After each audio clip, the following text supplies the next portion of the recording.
سبب بیان کیا. اقبال رونا روتے ہیں وائے ناکامی متائے کارواں جاتا رہا, کارواں کے دل سے احساس ضیا جاتا رہا. ماہ رمضان میں شراب کے اڈوں کو آباد کرنے والے, ماہ رمضان میں زنا کے اڈوں کو آباد کرنے والے, ماہ رمضان میں چھپ چھپ کر کھانے والے, ماہ رمضان میں اللہ اکبر اپنے ہاتھوں کی انگلیوں سے انٹرنیٹ کی جو ہے وہ بٹن کو چھیڑ کر کے زنا کے مناظر دیکھنے والے, اپنے ماں باپ کا دل دکھانے والے, لوگوں پہ ظلم کرنے والے, نماز کے اوقات میں بستر کی پہ سکون کی نیند سونے والے, دل کھول کر کان کھول کر اپنے ایمان کے کانوں سے, اپنی غیرت کے کانوں سے, اپنے دل کے کانوں سے میرے نبی کی اس حدیث کو سن لو. اللہ کے حبیب صلی اللہ علیہ وسلم فرماتے ہیں میری امت کو اس وقت تک کوئی رسوا نہیں کر سکے گا, میری امت کو اس وقت تک کوئی ذلیل نہیں کر سکے گا جب تک امت ماہ رمضان شریف کا احترام کرتی رہے گی. حضرت ام ہانی نے پوچھا یا رسول اللہ ماہ رمضان شریف کا احترام کرنا کیا ہے اور رمضان شریف کا حق ضائع کرنا کیا ہے؟ آقا فرماتے ہیں جو رمضان شریف میں بھی کبیرہ گناہوں میں مبتلا ہوتے ہیں وہ رمضان شریف کے حق کو ضائع کرتے ہیں, اور جو رمضان شریف کے حق کو ضائع کر دے پھر اس وقت امت کو ذلت و رسوائی سے دنیا کی کوئی طاقت بچا نہیں سکتی. آج ماہ رمضان شریف کا احترام کیا ہو رہا ہے؟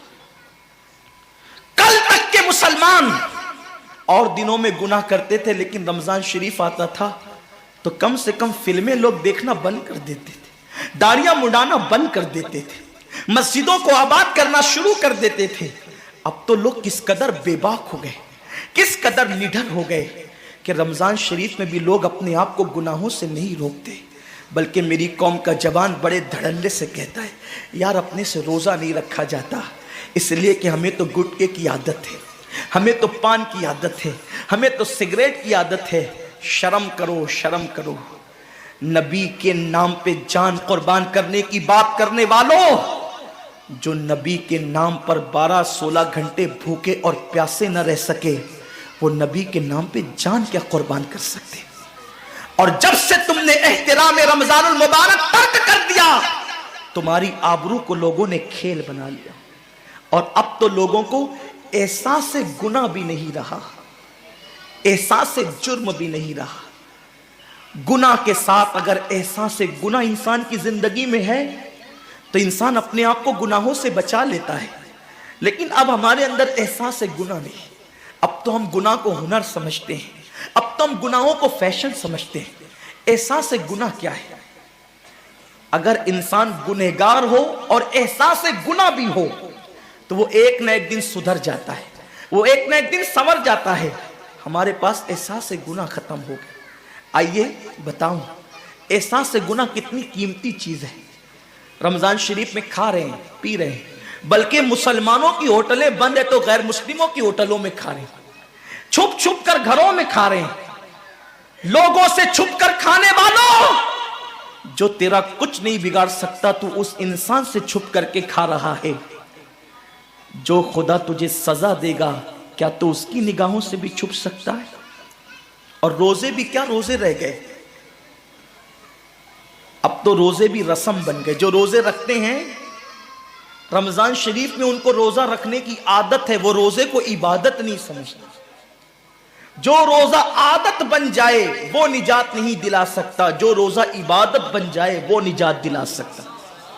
ایک تو روزے کی عادت ہے اور ایک تو روزہ عبادت ہے. روزہ عادت اور عبادت میں فرق کیا ہے؟ عادت یہ سب نے رکھا ہم بھی رکھ لیں, یہ عادت ہے. نہ رکھیں گے تو کیا جواب دیں گے, یہ عادت ہے. نہ رکھیں گے تو لوگ تانا دیں گے, عادت ہے. پھر روزہ عبادت کیا ہے؟ روزہ عبادت یہ ہے کہ اللہ نے روزہ رکھنے کا حکم دیا ہے اور مصطفیٰ جان رحمت نے روزے کا حق یہ بتایا ہے اگر تو روزہ رکھے تو صرف بھوکا پیاسا نہ رہے بلکہ تیرا ہاتھ بھی روزے دار رہے, تیری زبان بھی روزے دار رہے, تیری آنکھ بھی روزے دار رہے, تیرا پیر بھی روزے دار رہے, تیرا کان بھی روزے دار رہے. کان روزے دار اس طرح کہ کان اللہ کے ممنوع کردہ چیزوں کو نہ سنے, ہاتھ روزے دار اس طرح ہاتھ اللہ کے منع کردہ کاموں کو نہ کرے, زبان روزے دار اس طرح کہ زبان اللہ کی ممنوع کردہ چیزوں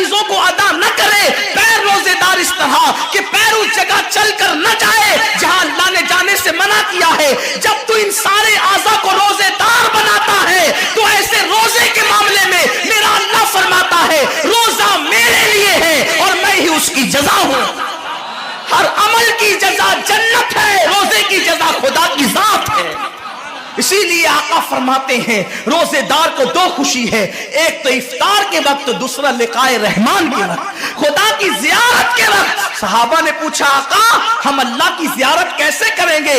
آقا فرماتے ہیں جیسے تم آسمان پہ چاند دیکھتے ہو بلا تمثیل، اسی طرح تم خدا کی زیارت کیا کرو گے۔ یہ روزے داروں کی شان ہے۔ آج کے روزے کیا ہے؟ جس میں جھگڑا، جس میں غیبت، جس میں چگلی، جس میں فساد۔ روزے کو عادت مت بناؤ، روزے کو عبادت بناؤ۔ احساس مٹ گیا، عبادتوں کا احساس مٹ گیا، گناہوں کا احساس ختم ہو گیا۔ جب تک کہ لوگوں میں گناہوں کا احساس زندہ تھا وہ عبادت کر کے بھی اللہ سے ڈرتے تھے، وہ عبادت کر کے بھی رب کی بارگاہ میں آنسو بہاتے تھے کہ مولا میں تو حق ادا نہ کر سکا۔ لیکن آج احساس نہیں ہے، اس لیے لوگ ہنستے ہنستے افطار کرتے ہیں۔ حالانکہ صحابہ کا معمول تھا جب افطار کا وقت آتا وہ ہاتھوں کو اٹھا کر کے روتے اور کہتے مولا روزہ تو چلا گیا لیکن روزے کا حق نہ ادا ہو سکا، آنسو بہاتے، ڈرتے۔ لیکن آج ایسا کچھ بھی نہیں ہے۔ ہماری ساری نیتیں تو دسترخوان پہ لگی ہوتی ہے افطار کے وقت۔ آئیے ایک بات نکل آئی، احساس گناہ۔ کیا ہے احساس گناہ؟ آقا نے فرمایا نا کہ جب رمضان شریف کا حق ضائع کر دو گے تو اللہ تم سے عزت کو چھین لے گا، تم ذلیل و رسوا ہو جاؤ گے۔ احساس ختم ہے گناہ کا، اسی لیے رمضان شریف میں بھی گناہ کرتے ہیں، اور گناہ کر رہے ہیں تو ذلیل ہو رہے ہیں۔ احساس کسے کہتے ہیں؟ احساس یہ ہے کہ میں نے کیا کیا، چھوٹے سے گناہ کو بڑا سمجھنا میں نے کیا کیا۔ ایک خاتون بارگاہ رسالت میں آئی اور عرض کیا یا رسول اللہ مجھ سے زنا ہو گیا ہے، میں نے بہت بڑا جرم کر لیا ہے، آپ مجھ پہ حد لگا دیں، حد جاری کر دیں تاکہ میں گناہ سے پاک ہو جاؤں۔ اللہ کے حبیب نے احساس گناہ دیکھ کر کے فرمایا کہ جا، ابھی تیرے پیٹ میں بچہ ہے، تیرے جرم کی سزا تیرے پیٹ کے بچے کو نہیں دی جا سکتی، اگر تجھ پہ حد لگے گی تو وہ بچہ بھی ختم ہو جائے گا، جب بچہ پیدا ہو جائے اس کے بعد آنا۔ بچہ پیدا ہو گیا تو وہ لے کر کے آئی۔ آقا فرماتے ہیں تیری جان چلی جائے گی تو اس کی پرورش کون کرے گا، اس کو دودھ کون پلائے گا؟ جا اس کو دودھ پلا اس وقت تک جب تک یہ کھانے نہ لگے۔ وہ بچے کو 2 سال تک دودھ پلاتی رہی، اور جب بارگاہ رسالت میں آئی تو بچے کے ہاتھ میں روٹی کا ٹکڑا دے کر کے آئی۔ بچہ روٹی کھا رہا تھا، عرض کی آقا مجھ پہ حد جاری کریں تاکہ میرا گناہ جو میرے دامن پہ لگا ہے وہ دھل جائے۔ حضور نے 3 مرتبہ اس کو اپنے دروازے سے ٹالا، اگر کوئی دوسرا ہوتا اس کو ڈھیل دی جاتی تو وہ بھاگ جاتا، دوبارہ پلٹ کرنا آتا، لیکن احساس گناہ تھا، گناہ کا احساس تھا کہ یہاں گناہ مٹ جائے تاکہ وہاں جواب دینے سے بچ جاؤں۔ اس خاتون نے 3 مرتبہ حاضری دی، حضور اب میرا بچہ روٹی کھانے لگا ہے، مجھ پہ حد لگا دے تاکہ میں پاک ہو جاؤں۔ اللہ کے حبیب نے فرمایا اللہ کی بندی، جب اللہ نے تیرے جرم پہ پردے ڈال دیے تھے تو تو نے اظہار جرم کیوں کیا؟ اب چونکہ تو جرم کا اظہار کر چکی ہے، اقبال گناہ کر چکی ہے، اب تجھ پہ حد لگائی جائے گی۔ اور اس کو سنگسار کر دیا گیا۔ جب وہ مر چکی اور اس کو دفن کر دیا گیا تو کسی نے کہا کتنی بدبخت تھی وہ عورت جس نے رسول پاک کے دور میں منہ کالا کیا۔ میرے نبی نے فرمایا تو اس کا گناہ دیکھتا ہے، تو اس کا احساس گناہ نہیں دیکھتا۔ اس نے ایسی توبہ کی ہے، اگر اس کی توبہ 70 جہنمیوں پہ تقسیم کی جاتی تو اللہ ان کو بھی جنت عطا فرما دیتا۔ آقا کریم صلی اللہ علیہ وسلم فرماتے ہیں جو رمضان شریف میں گناہ کبیرہ کرتے ہیں، اب گناہ کبیرہ کی بہت بڑی تعریف ہے، اس کو نہیں بیان کروں گا، لیکن جو گناہ کبیرہ بڑا گناہ کرتے ہیں، پہلی بات تو چونکہ میرا مسلک صوفیہ ہے، صوفیہ سے کسی نے پوچھا کہ گناہ بڑا کیا ہے؟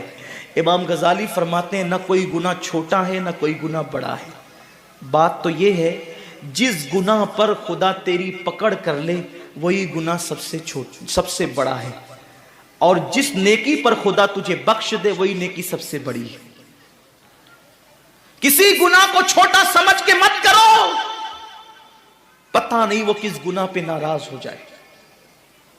تو اللہ کے حبیب صلی اللہ علیہ وآلہ وسلم فرماتے ہیں جو رمضان شریف میں بڑا گناہ کبیرہ گناہ کرتے ہیں سال بھر تک فرشتے اس پہ لعنت کرتے رہتے ہیں، اور اگر اسی سال اس کو موت آ جائے،